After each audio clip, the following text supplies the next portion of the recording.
Welcome, everyone. This is Kristine from Mom Vegan Love, and I am so excited today. I have a very special guest, if I can just find my words. Celeste, can you tell us a little bit about yourself and just welcome? Hi, my name's Celeste Yvonne. I live in Reno, Nevada. I've got two kids. They are currently, how old are they? It changes every year, so it's hard to keep track. But currently they're 6. And I'm married, and in a couple weeks I will be 5 years sober. I quit drinking at the very end of 2017 after a very complicated um, challenging relationship with alcohol. And my life got markedly better when I quit drinking.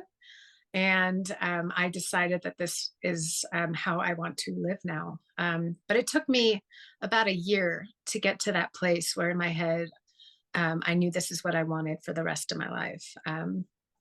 For some of that time, I would say it was I'm just going to see how this goes kind of mindset. Um, and that was what I needed to give myself the clarity and the time to make this a lifestyle choice that I get to celebrate and um, live every day in. Mm, yeah, I hear that, and I love how everybody's journey is so different. There's no just way that fits everybody. It's just you do you, right? Mm. Yeah, yeah. Um, my father was an alcoholic, and it was something that I witnessed firsthand growing up. So I had always thought that that gave me almost a leg up, that I would be able to recognize a drinking problem probably quicker than anybody because I saw it in my own father. But I was a different type of drinker than him. I was a gray area drinker in which most days I could moderate. And then every once in a while, I couldn't control it. And what I started to notice is over time, and as my drinking progressed and my tolerance grew, I was able to control it less and less. And the days where I would wake up with just a massive hangover, um, needing an entire day just to recover from drinking the day before, just started to grow. And raising little children with a hangover, or when you want to just take the whole day off to recover, is not, it doesn't work that way. My kids don't stop uh, their needs because mommy has a hangover. So um, it really was a very sobering, no pun intended, realization that this lifestyle that I was trying to maintain was not sustainable in parenthood, and for a good reason, for the best reason, for my children. And it was, several convincing moments where and a lot of hangovers that helped me get to that place where I wanted to try something different. I needed to try something different, and I found freedom in trying something different. Mm. Um, so did you have like a rock bottom event that really was like a kick in the butt to get started, or was it more like kind of like you're saying, just like whispers along the way? Yeah, I mean, I had a lot of convincers that led up to a kind of a very normal, uh, regular Monday morning in December after several holiday parties of just drink, drink, drink, drink, drink.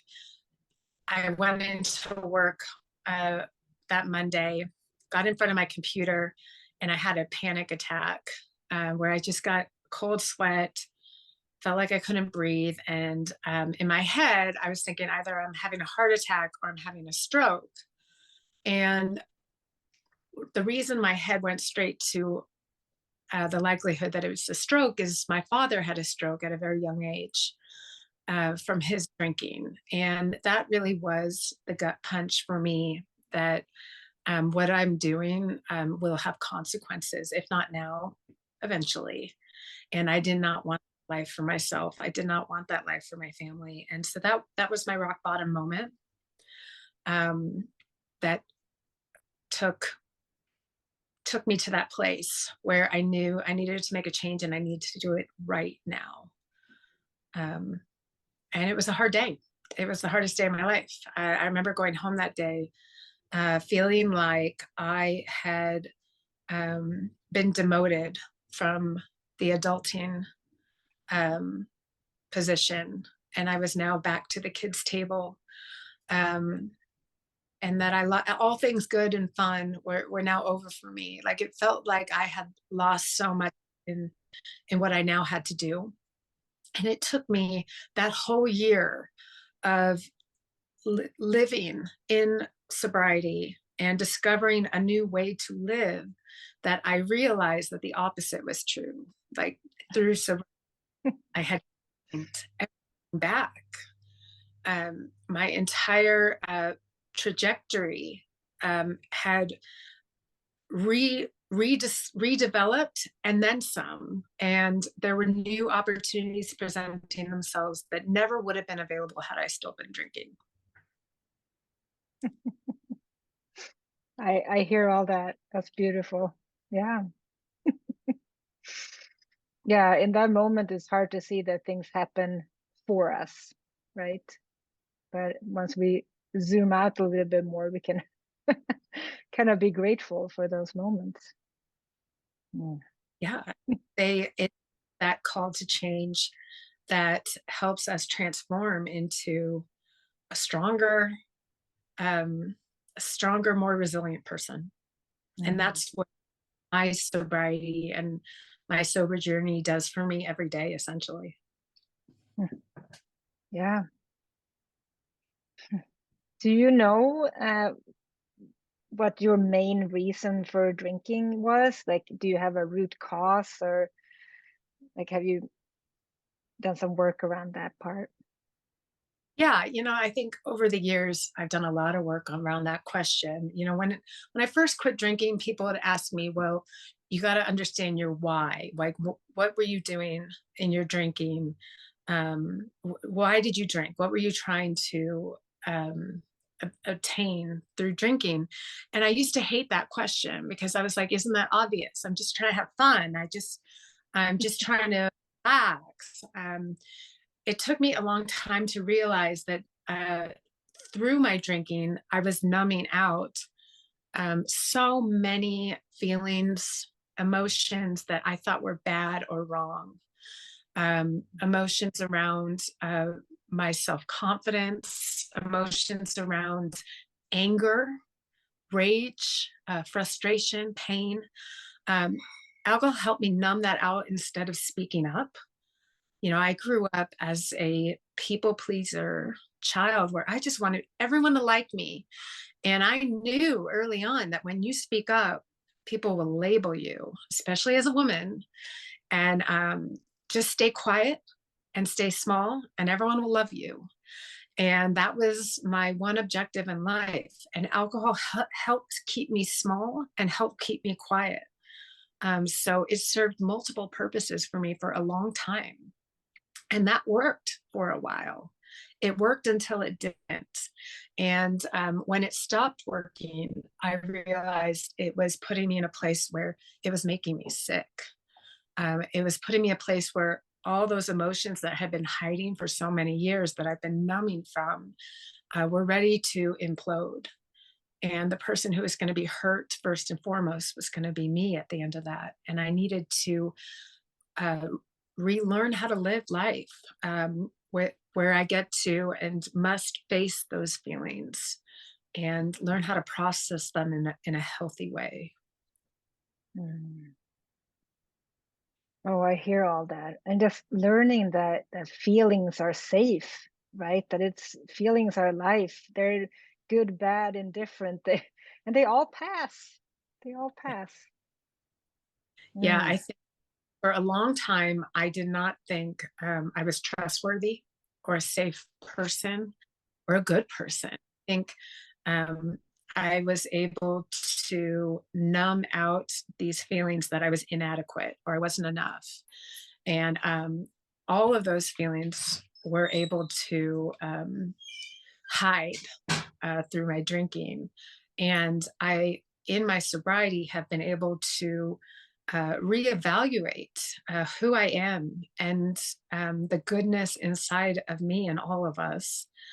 And I was able to relearn how to trust myself, which is a really big deal. I used to um, wake up in the morning and not know if I was genuinely sick or if it was just a hangover from drinking too much the night before.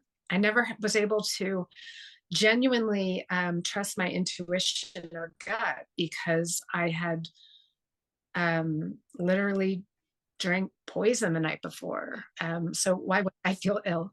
And now, today I can wake up and if something doesn't feel right, I immediately know that I can trust myself. I can trust my intuition. I know that my body's trying to tell me something, and um, and that I can listen to it, and it's okay. That I'm safe, and that my feelings are safe. That is so beautiful. Yes, I hear all that. Yeah, how can we trust our body if we literally like put poison in there? It's just gonna feel, yeah, really sick, right? Yeah, it's a really good point. Just out of curiosity, you mentioned your father. Did he seek sobriety? And if so, how did that affect you? He After he had his stroke, he was kind of forced into recovery. He lived a very uh, challenging life of trying to hide his drinking. He was never able to come to terms with the idea of never drinking again. So he would go to meetings, he would go to uh, inpatient programs, outpatient programs, all of it, but always fell back. So he was never able to fully overcome his inner demons. I think he just had reached a point in his life where um, alcohol was a stronger force in his head and in his body than anything else. And at the end, he wound up living a fairly long life after the stroke, even though it disabled him. But towards the end, he was unable to walk or talk. And he was forced to be sober, but not by his own choice, only because he physically couldn't obtain his poison of choice. So it was a very hard thing to witness and experience, but I did get to see him sober in his final days.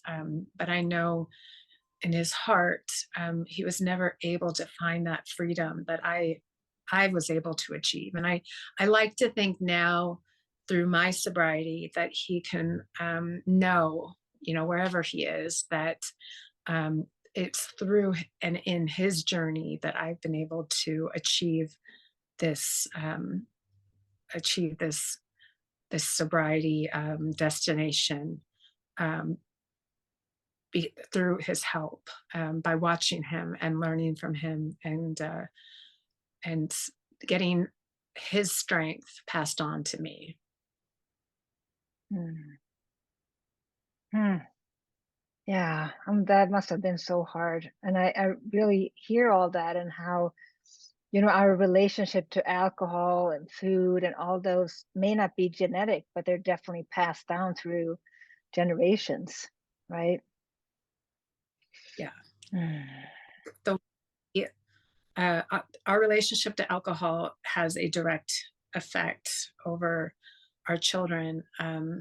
They see how we use alcohol. They see when we use alcohol, and they see um, the way we may use alcohol to numb out or to unwind at the end of the day. And um, that will get passed on to them. We could even be telling them, alcohol is bad for you, don't drink. But if we aren't walking the walk, I mean, if we're only talking the talk and we're not walking the walk, they will inevitably um, want to figure it out for themselves, and they will have a very different understanding for alcohol based on what they witnessed in us, not necessarily what we told them to do or not to do. So I try to really emphasize that for my own children. I try to walk that walk. I think it's so important. I don't want to have them reach an age where they are starting to experiment with drinking, and I'm telling them all the concerns I have, but I'm also reaching for alcohol myself. Like I feel like that's one of the benefits of my sobriety is I get to show them through experience another way to do it in a world where a lot of people do drink um, to cope. They do drink to socialize. They do drink through ups and downs in life. And I get to show my children that there's another way to do it. Mm. Yeah. How old did you say your kids are? They're 6 and 8. Mm. Yeah, what a beautiful gift you're giving them. That's awesome. So after you put away alcohol, did you pick up any other habits instead? Like, did you move, did your addiction jump ship? um, I, I have found healthier ways to cope. I am a pretty avid exerciser. I'm a marathon runner. I try to get some form of exercise in most days of the week. Um, and I would say that, if there's anything that I probably do a little too much of and that I'm borderline struggling with, it's, phone time, screen time that would be a vice that I have to work through. But um, I think with anything, once you quit drinking, your body will immediately seek out other ways to cope. It's normal, it's natural. And our goal, when we are in recovery, is to find healthier ways to do it. And that's always going to be a work in progress because our lives are not linear. There's so much going on, so many things coming at us from all different directions. We're going to be tested time and time again in our lives, and there will be different opportunities or triggers or challenges that we will run up against, and we need to roll with those. I hear a lot about people who, when they quit drinking, they immediately turn to sugar or food. That's normal. That's not surprising. And I think, when it comes to uh, vices, there is we do have to take a look at how dangerous our vice is. Is it harming ourselves or other people? And we can go from there. But in early sobriety, switching to sugar for a temporary period of time to resist alcohol isn't necessarily the worst thing in the world to do. It's just part of finding healthy ways to cope while you get through a really hard period of your life. And that's okay. I think we need to Yeah. give ourselves so much grace because life's hard and it's never going to be easy, whether you're drinking to get through it or not. And we just need to find a way to do it while still taking care of ourselves. How do we live this in a safe, healthy, sustainable way? And that's what I try to achieve every day. Um, and I think I do a decent job. But am I perfect? Hell no. Not. No, and that's what I'm so present to as well, that I was also a people pleaser, trying to be small, being perfect was the goal. So if I couldn't do anything perfect, I just wouldn't even try. So that kind of stopped me from even trying, just the thought of maybe possibly failing, and what was people gonna think. Yeah. There's just so many layers around there, right? So Yeah. You definitely know, get to be gentle with ourselves. we do. I have at least 20 years of disordered eating history.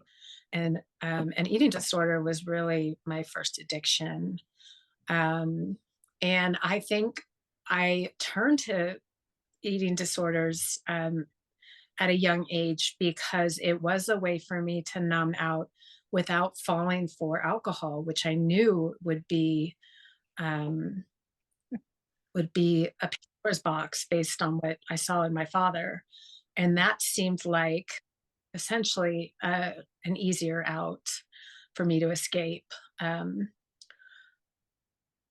and as you know, most of us with eating disorders or in recovery know that it does catch up with you eventually, or it does cause long-term harm and damage. It's certainly not sustainable. But it did take me a really long time to uh, get past that barrier, much longer than alcohol. And I think in part that's because food is something that we have to find. We have to find a healthy way to consume it, because we have to consume it. There's You can't just, like with alcohol, you can dump it all down the sink. You can't hide food. You can't abstain from food for the rest of your life. You do need to learn a way to do it in a way where you'll be able to live a long life, hopefully. And um, I learned in this recovery process that eating disorder and alcohol addiction are so inextricably tied and connected, that we are all trying to reach and achieve so many of the same things. And I think my eating disorder helped keep me small and quiet too for a really long time. It served a lot of the goals that eventually I used alcohol for. Again, going back to the exact same why. And then, sobriety, learning how to be okay taking up space, learning how to use my voice, um, and learning how to be angry or um, upset, and express that without being afraid I will rock the boat or make people not like me. Mm. So what were some things, some tools that you used to like get over your food addiction, or just struggle Um, with that? Long struggle for me, but what and it was years of therapy, years and years and years. Ultimately, I found healing from my eating disorder after children. Um, the I think just through getting medication for anxiety, depression, and working through all my anxiety, depression, my need and wish and desire to binge and purge went away. Mm. Um, it was a gift, and I can't quite explain it, but I just don't have the urge anymore. And I think in some way it's the fact that parenting is so draining from an energy standpoint, and bulimia is so draining from an energy standpoint, and I can't put parenting aside. So I had to choose one, just like with the alcohol. I had to choose one or the other, and I chose parenting. And the energy that went into my eating disorder melted away because there was none left. I didn't have frivolous energy to start throwing out. Um, and that was such a gift for me, obviously. But it took a very long time to get there. It's certainly not a quick fix. Yeah. No, I so get that. I really do. And I feel like it's just like layers of an onion too. That for me, like the first thing I did was quit smoking. And not until I did that, I was able to see what's the next layer. Okay. You know, what is the drinking alcohol is that serving me? Well, how can I get past that? And now I moved out over to looking at sugar. And it does, I mean, some people are amazing and can probably quit everything and just do this healthy diet lifestyle in one day. But yeah, Yeah. most of us can't. I always, somebody says they quit alcohol and caffeine at the exact same time, or alcohol and sugar, or they quit alcohol and went vegan at the same time. Yeah. Oh my God, my heart really fast because for some people, I read Gretchen Rubin says that there's two types of people in this world. There's moderators and abstainers. And moderators are people who can do anything in moderation pretty well. And abstainers are people who go all in or nothing. They're all or nothing. And I definitely have that abstainer mindset where it's like, I can either do one thing or the other. I cannot do it down the middle very well. And so I can see how that would work for some people, but it makes my heartbeat in double pulse because I'm like, oh, that sounds like a lot. Yeah, and I hear that too, just that all or nothing personality, because that's definitely what I do. Like I watched Forks Over Knives, and I wanted our household to go plant-based, whole foods, no sugar, no oil, no salt overnight. So I was in because I was excited and I was really thrilled to do it. But then you have, but family and kids and I mean, we're vegan now, but again, that too was just like not an overnight thing. But in at some extent, I do feel like having this like really strong force of energy that just can do things like that is gonna, when that energy can be channeled for good, it can, you know, it can take us to the moon if that's what we want. I always say, I've never met more powerful, empowered, incredible people than moms in recovery because Mm. we do have this all or nothing mindset, and we're able to channel it into really incredible things, even if that incredible thing is raising incredible children, um, Mm. or Oh. going for the sake of our health and our family's health and the environment, whatever that powerful thing is, we are doing amazing things with that energy. And that is a gift. We just have to use it the right way. I think for a lot of us, we are expending that energy doing things to help keep us small and quiet. And when we're able to kind of turn that around and take that power back, we can use it for very positive change. Mm. Mm. Yeah, I love that. And I hear that about just raising wonderful, strong children too, because, and just like you, I'm doing most of this recovery work for my children, and they're watching, so if they can see, mom doing hard things, or, showing up and being real, that allows them to do the same. And it's just so beautiful. Yeah, it shows a healthy way to do it. Hmm. So you mentioned therapy. What kind of other help and support has worked for you? Therapy has been such a lifeline for me, and I've tried it different ways. I've tried individual therapy, I've tried group therapy, I've tried CBT therapy, cognitive behavioral therapy, and I've even done hypnotherapy.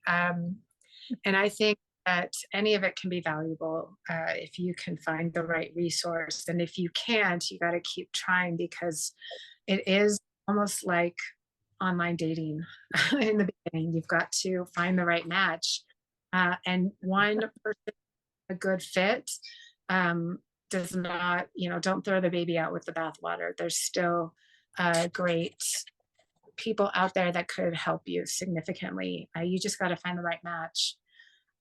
For me, a huge transformation in my sobriety has been through a community. And I did not have a community for the first 2 years of my sobriety. I really thought that this was just kind of an isolating, lonely journey that I'd be on for the rest of my life.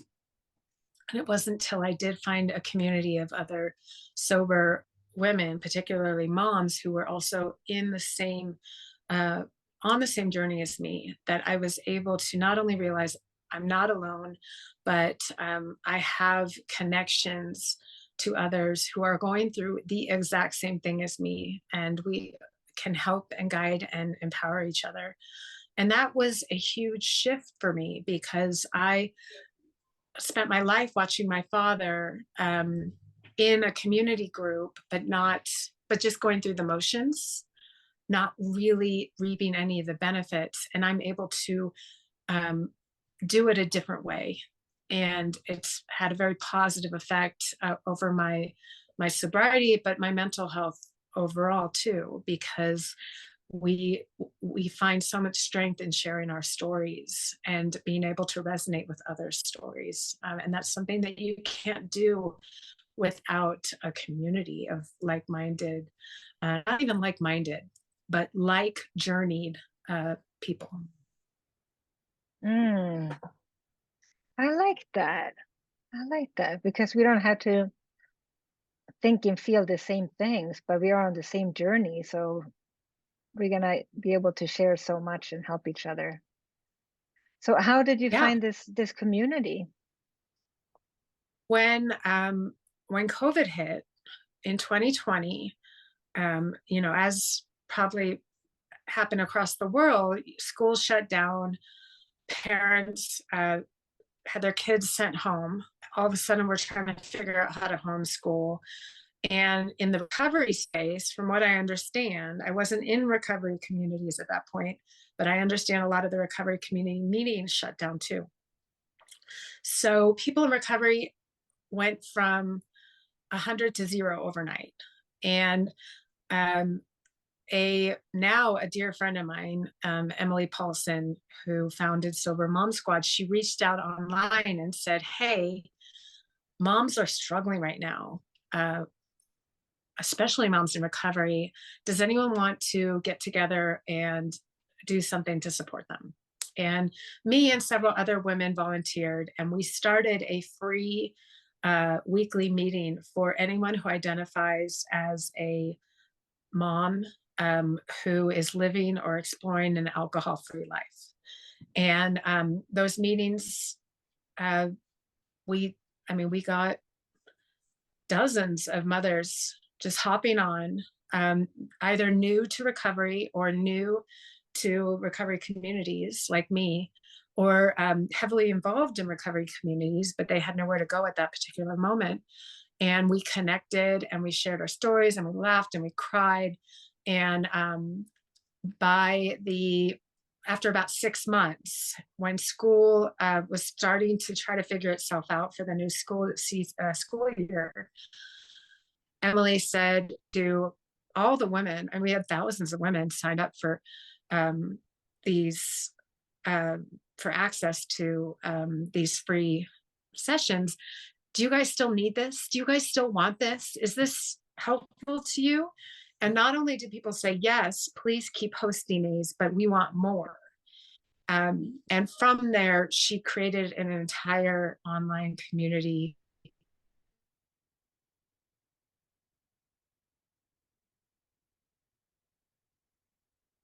Facebook, and 3 to 4 meetings a day, all just for moms in this sober space. And opportunities for us to connect and share with each other, no matter what time zone you're in, no matter how old your children are, and no matter how many days you have of sobriety or 0 days. Uh, there are other women in this group um, doing that same journey as you. And that was a couple years ago. And I have been hosting those meetings ever since. And we still have the free weekly meeting too. We never got rid of it. We maintain it. We just offer all these additional tools as well now. Hmm. And that's been Yeah, a I had lifeline the for me too. yeah.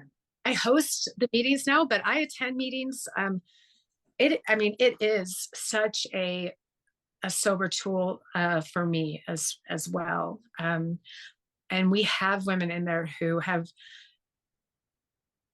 5, 10, 15, 20 years of sobriety. And they're going to these meetings too, because it never gets old. You never um, don't seek out or need community or support or someone to hear you. And that's, I think, especially now in this post-COVID world, that is exactly what we need. Yeah. Yeah, that's so beautiful. I had the honor to be going to a couple of your meetings, and it's so beautiful, that community. And I love too that, because one of the things that, because I did my first 5 years of sobriety on myself on my own too, so I get that, just the loneliness. And I love that you can come, you don't even have to be seen, you don't have to turn on your camera or your microphone, you can just listen. And obviously if you go into a meeting in person, that's a little bit harder, and that might keep people away. So I think that is just, it's so beautiful, and such a beautiful thing that you ladies have created.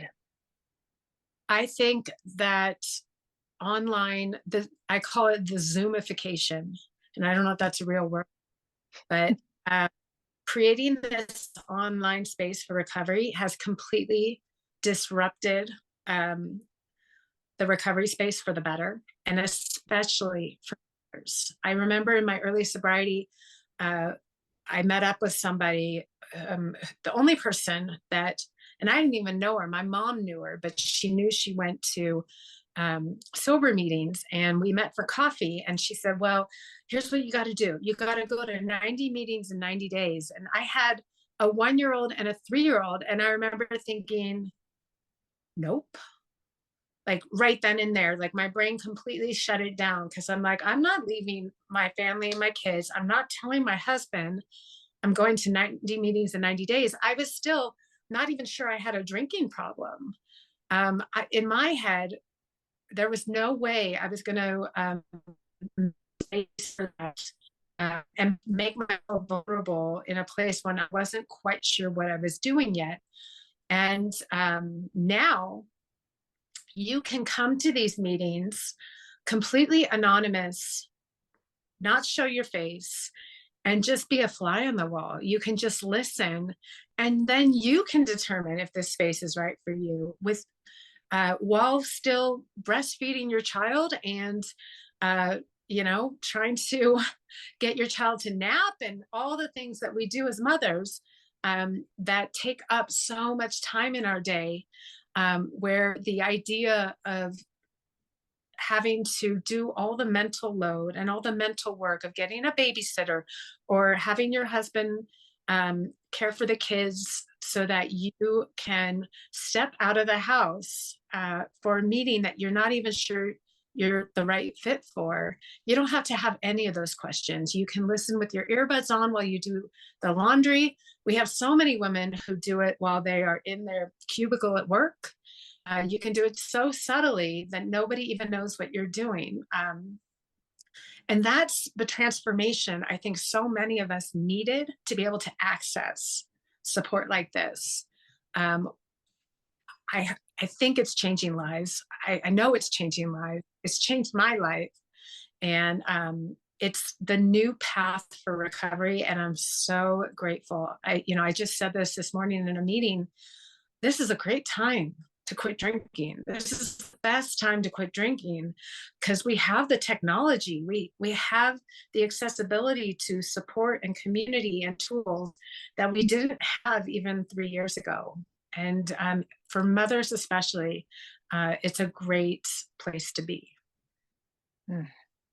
Yes, yes, yes. And I love that, the whole idea of being a fly on the wall. And I recognize too that I felt like, because I had Googled, am I an alcoholic? And the results came back inconclusive. So I would have felt like a fraud going to an AA meeting. I in my mind, and obviously I know this was the addiction speaking too, but I was kind of picturing getting laughed out of the room. Like, what do you mean? You have a a house and a car and like a normal life, like you don't belong here, because that's what I had pictured in my mind and that's what I've seen in the movies. And that's not true, because I have also now in recovery gone to meetings and they are very welcoming. But I hear you about the whole, Yeah. just, yeah, getting a sitter, because I was going through this too. And my I just have an infant, right? I I I can't go, and two older kids, which were still could not be on their own. I mean, it was like physically impossible. Like, yeah. So yeah, thank you for the service you're providing. You are for sure changing lives. It's so beautiful. Yeah. Let's see. So to be in this, so grateful to be in this space. And I think it's really important for people to be able to uh, listen in without feeling like they have to make a commitment or label themselves. I felt the same way about the idea of going to a meeting in that early in my early sobriety, because I had seen my father go to these meetings and I was nothing like my father. Sometimes I also feel a little bit weird even telling my story or telling my rock bottom, because sometimes it doesn't feel like it's enough. I posted about how I could consume a bottle of wine a night, um, yet and people commented, "Oh, that's nothing." You know, that's um, kids play. And I almost get like huffy, like it's not a competition. It doesn't matter um, what your rock bottom looks like to you or to anybody else, or how much you needed to have drunk. I mean, that's the kind of um, labeling and justification that we're trying to step away from in today's recovery is what I hope. We don't need to have reached any sort of rock bottom to get to the point that we want to try a different lifestyle, because the one we were doing wasn't working. That's a reason enough. And I'm hopeful that we can change that narrative a bit, where it's not about hitting rock bottom. It's not about how much you were drinking. It's about realizing that any amount of alcohol wasn't serving you and you want to try something else. That's good enough. Mm, I love that. Yeah, we get to change the story and just being like, what I what I'm doing is no longer serving me. I am looking for a different way of being, and can you support me in doing that? Because I don't feel like I can do it alone. Or yeah, yeah, I love that. Um, do you feel like the universe or a higher power has been guiding and supporting you on your journey? And if yes, how so? You know, I um, I do believe a higher power supports me in everything I do. My spirituality has 100% bloomed and awakened in my sobriety, but not necessarily in the way I would have imagined. I grew up in a very traditional Christian household, and I grew up going to church. And now, through my sobriety and being able to retrust my intuition, um, I I feel spirituality on a different level, and my relationship with my God and my universe looks different now and feels different now. And it definitely feels more intense and more. Um, it feels a little more give and take and less powerless. I definitely feel like I have more power within me from my spirituality than I ever did before, even growing up, and especially when I was drinking. And that is such a gift in sobriety too, is you are able to form a new spiritual relationship, and it's in and of itself creates a spiritual awakening for so many of us, which is a gift as well. Mm. Mm. Yeah, I like that. I really like that. And just the learning to see how powerful we are yet we don't have to carry, like, we are not in control. Like, I'm still kind of trying to figure that out. Like, I think our higher power, the universe, kind of giggles a little bit with the thought of how much I think I'm in charge of, you know, but they're like, yeah, sure. Yeah. I think too, really start to question old thinking and old spiritual paths, um, and form new opinions and beliefs. And that's a good thing, right? Because we are in touch with ourselves in such a stronger way.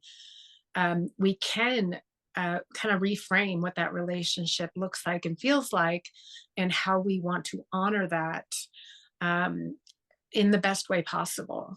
I think it's really easy to get trapped in other people's beliefs when you are numbing out, because you don't have the bandwidth mentally to create your own.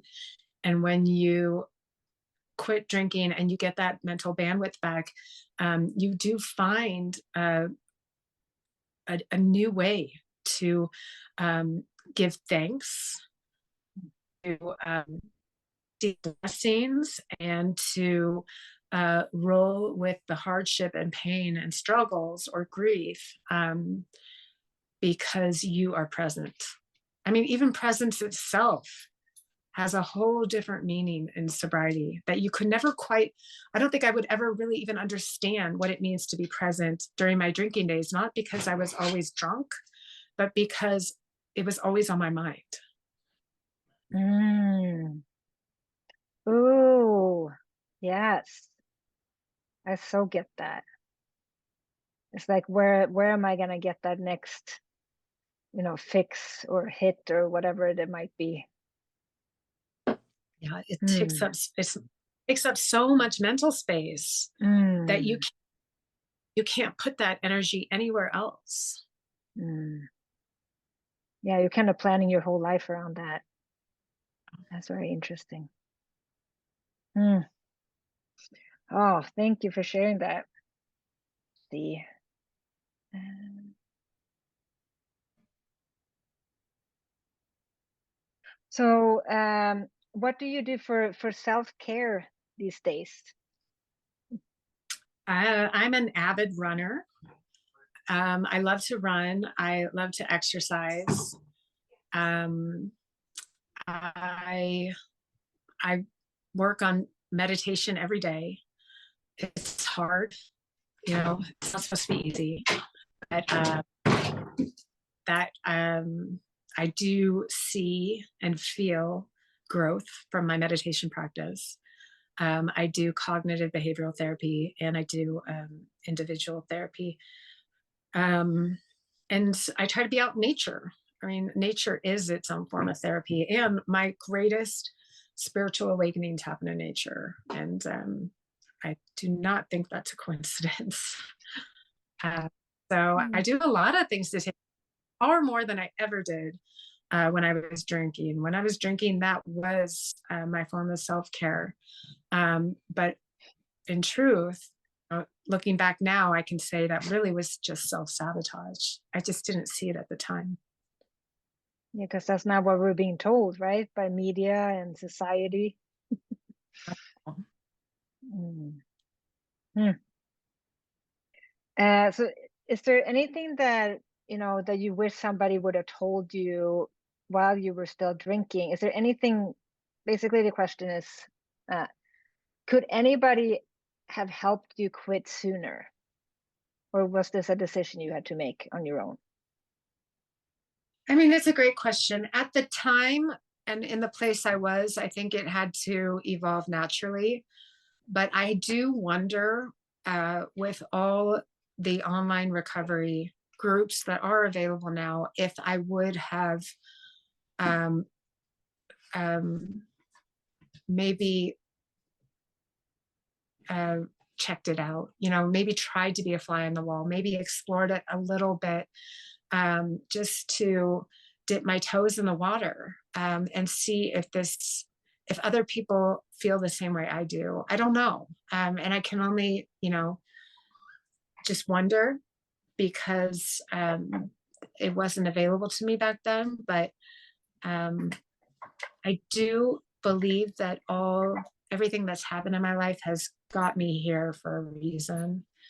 And I'm grateful for that. But I also, I'm grateful too that people have resources that I did not have, that will maybe help them come to this decision sooner than I did. Mm. Yeah. So how can people get a hold of you? You're writing a book, right? And how Yeah. can people find Uh, you? so my book comes out next September. It's called It's Not About the Wine, the loaded truth behind mommy wine culture. And that'll be available anywhere books are sold. But in the meantime, I write diligently on Substack under the Ultimate Mom Challenge, which is also my handle for all my social media. So Facebook, Instagram, TikTok, you can find me at the Ultimate Mom Challenge. And I'm active and present there, and probably need to be a little bit less present. But I mean, that's part of my therapy too. My writing is where all of my truths come out, and they're fairly unfiltered. So for better or worse, you get a glimpse into what's going on in my head, through my writing. That's so beautiful. Do you have any final advice if anybody's listening and they're struggling right now? Do you have any advice for them? I think if anybody is questioning their drinking, or wondering if there's a better way, the 3 recommendations I would give is to find an accountability partner, somebody that you can tell what you're trying to achieve, who won't judge you, but who will also kind of hold you to what you said. For me, my accountability partners are my husband and my mom, but it could be a friend, it could be somebody you meet in a group. There's a lot of different options. So find an accountability partner, talk to your doctor. That's something else I did not do, and I know it sounds really intimidating, especially if you're like, well, I don't even know if I have a problem, but doctors hear this all the time. And the right doctor will not gaslight you and say you don't have a problem. They will listen to you and tell you what your options are, whether that is going into treatment, whether it is tools and resources, whether you need detox. Like they'll walk you through the steps, and they even have things that they can help you do to make it less uncomfortable. And these are all things I wish I had known about when I quit. It wouldn't have been quite so hard those early days. And of course, the third thing is to find a support community. And there's so many support communities out there. And like we said before, like you don't even have to leave your home anymore. Like you can do this all online. You do not have to label yourself. You can hide in the background and never share your face. But just check it out. You have nothing to lose by taking a glimpse and seeing if a space resonates for you. Those would be what I. Yeah, that's really great advice. So how do people find the now I can't think of your online community, the name Mommy? So I host a Sober Mom Squad. And you can find momsquad.com, but you can also look for Google AA meetings near me, or you can Google alternatives to AA, and you'll find lists of other communities that are not AA, if you're not looking for AA. So there's different resources to find what you're looking for. And you can go to a group and it might not vibe with you, and you can find a different group. It's same as, therapy, it's not a one size fit all. Everyone's going to connect with what works for them. And we're all so different and we all work so differently. It's only natural that we're going to have different different preferences for which groups we want to attend and which one resonates with us most. So Mm. it's like a online dating as well. You got to find which one connects to you best. Yes. Yes. Oh, well, thank you so much for your time today. I really appreciate it, and all your wisdom and tools, and yeah, just thank you. You're amazing.